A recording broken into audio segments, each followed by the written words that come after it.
Okay, let's jump right into this explainer. Have you ever just stared at a massive list of numbers and felt your eyes completely glaze over?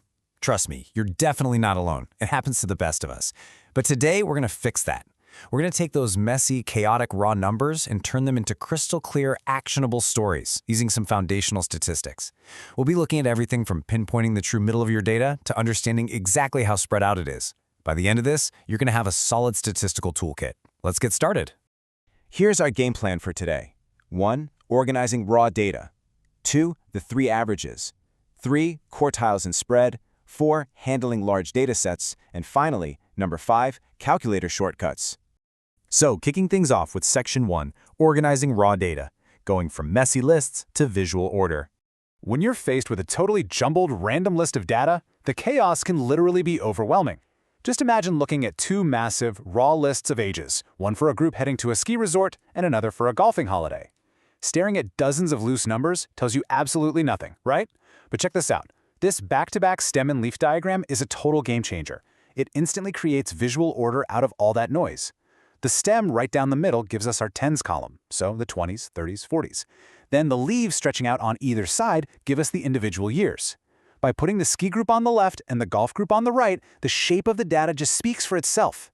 You can immediately see that the ski group skews heavily into their 20s and 30s, while the golf group clusters solidly right there in the 40s, 50s, and 60s. So much better than a messy list. Let's move on to Section 2, the three averages. That's the mean, median, and mode. You know how we casually toss around the word average in everyday life? We usually just mean somewhere in the middle. Well, mathematics is a whole lot more precise than that. It actually gives us three very distinct methods to find the center, and the real trick is knowing exactly when to use which one. The mean is probably what you're most familiar with. That's when you add up all the values and divide by the total count. Then we have the median. That's the literal middle value when you lined everything up perfectly in order of size. And lastly, the mode. This one's super simple. It's just the value that pops up the most often. Let's actually see these three averages in action. Here we have some data representing goals scored by a hockey team over 15 different matches. If we take all these goals and add them together, we hit 30. Divide that total by our 15 matches and bam, we get a mean of 2. Now, if we take all these numbers, arrange them from smallest to largest, and pick the exact middle number, our median is also 2. But wait, what about our mode?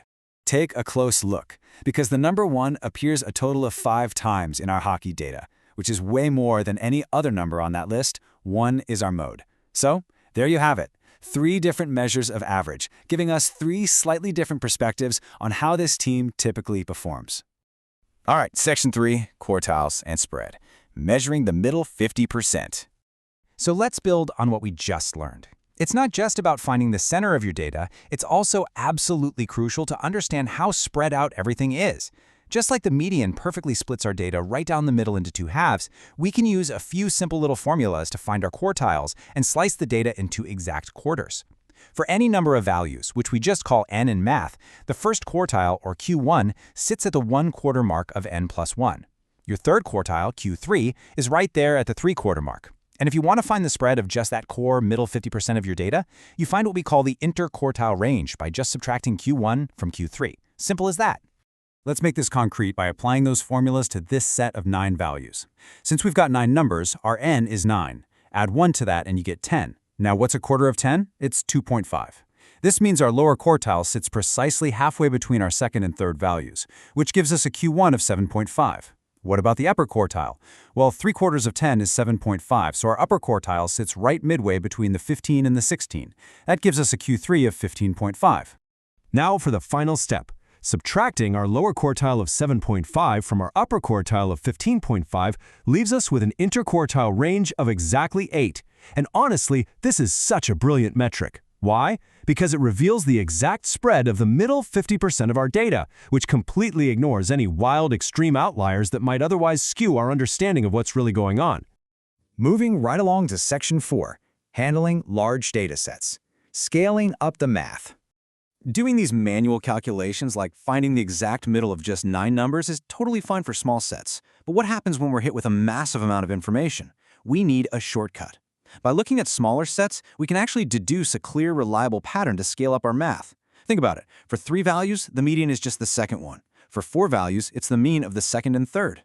Following this logic, we discover a rock-solid rule. For any n values in a dataset, your median value is always going to be found at the 1/2 of n plus 1 position. Okay, let's put that rule to the test. Right here we have a frequency table recording the British shoe sizes of 49 different people. Instead of writing out 49 individual numbers in a giant, crazy line, we just use our formula. 1/2 of 49 plus 1 gives us 25. That means we just need to locate the 25th value. By quickly keeping a running total of the frequencies as we go down the list, we see that the 25th value falls squarely within the group for shoe size 5. And just like that, we found the exact median of a huge group in literally seconds. Finally, Section 5. Calculator Shortcuts, your digital superpower. Now, once you really understand the core concepts behind this math, you can totally leverage technology to handle these large datasets for you. Both Casio and Texas Instruments graphic display calculators come with built-in statistics modes that are absolute lifesavers. All you have to do is enter your data into list 1 and your frequencies into list 2. Or, hey, just leave the frequency as 1 if you're dealing with a single list. Doing this tells the calculator exactly how to process your one-variable data. Look at the results screen on the Texas Instruments calculator. You don't have to do any of that manual, tedious addition anymore. The mean, which is represented by that little X with a bar over it, is immediately handed to you right at the top. It even gives you the total sum of all your values, completely bypassing all that back and forth multiplication and addition. And it gets even better. Brilliantly, if you just scroll down slightly on the Casio results screen, it hands you the entire 5-number summary on a silver platter. It shows you your minimum value, your lower quartile, your median, your upper quartile, and your maximum value. It completely saves you from having to organize and split dozens of numbers by hand. It's truly a digital superpower. Now, before we completely wrap up our new statistical toolkit, there is one absolutely crucial caveat I want you to remember straight from our source material. And it's this. However, by grouping data, some accuracy is lost. Think about it.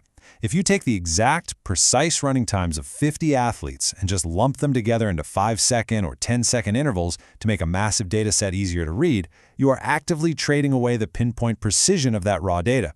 It's often a totally necessary compromise, but it's one you must always be mindful of. To end things off, I want to leave you with a fun, real-world scenario to ponder. Imagine you run a plant nursery, and you're advertising a specific type of flowering bush. You go out and survey 60 of these bushes to count their blooms. Would you use the mean, the median, or the mode to attract your buyers? Think about how statistics can literally shape a narrative. Which average would you choose to tell the absolute best, most attractive story about your product? Remember, numbers don't just sit statically on a page. They tell whatever story you choose to highlight. Keep that little thought experiment in mind the next time you see the word average in an advertisement. Thanks so much for joining me on this explainer, and keep exploring those numbers.